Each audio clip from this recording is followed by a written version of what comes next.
Secretary of State Marco Rubio is denying and revoking Palestinian officials' visas ahead of the United Nations General Assembly, including Palestinian President Mahmoud Abbas.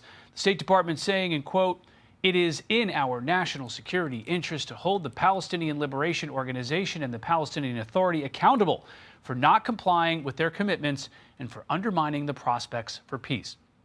For more, let's bring in Israeli Ambassador to the United Nations, Danny Danon. Mr. Ambassador, thank you for joining us this afternoon. I want to get you, before we turn to those visa issues, a couple of reports coming out this morning. One, Israel has killed the prime minister of the Houthi-controlled government in Yemen. And two, that your government also launched a strike against a Hamas spokesperson. Can you confirm those events? Give us some more information about that.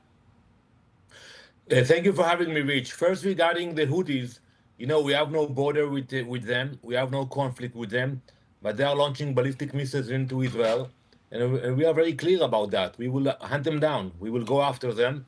And yesterday, we stretched our muscles. We showed our capabilities. And we'll continue to do that as long as they will continue to send ballistic missiles into Israel. When you look at the map, it's almost 1,200 miles away from Israel. And still you see the radical elements of the Houthis continue to attack Israel. I hope they will figure out that if they will continue, we will get to them.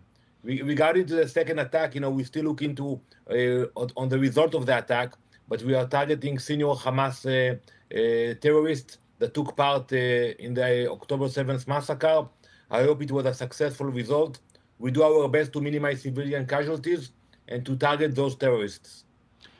Where you're serving now at the United Nations in New York, there is going to be an awful lot going on at the UN General Assembly. A number of American allies, Israeli allies, are saying that they are going to recognize a Palestinian state. This is from French President Emmanuel Macron saying, "Our determination to ensure that the Palestinian people have a state is rooted in our belief that a lasting peace is essential to the state of Israel's security." Do these states recognizing a Palestinian state further the cause for the creation of a Palestinian state, or does it hinder it? Those are empty declarations, They know better than that. They want to show that they're actually relevant, so they make those statements. It's not going to bring peace. On the contrary, instead of having agreement, we were very close to achieve a deal with Hamas to release more hostages. Once they saw that Hamas got the support from France and other countries, now we are not in the same position. And when I read those statements and I speak with my colleagues from Europe, they tell me, yes, we want to have a Palestinian state without Hamas. And I'm asking them, how exactly you plan to get rid of Hamas? Who is going to do it? Basically, they have no answer for that. So it's up to us to uproot the evil of Hamas, and that's exactly what we are doing. We will make sure that the hostages are back home and Hamas is not part of the equation. Is the idea of two states in the region about as far off as it's ever been, do you think? Today, after October 7th, I think many Israelis realize that we have to take care of our security. We don't want a terror state in our backyard. And I think, first we have to speak about security, getting rid of those radicals, and then we can speak about the future. But today, to speak about a two-state solutions, it's not on the table.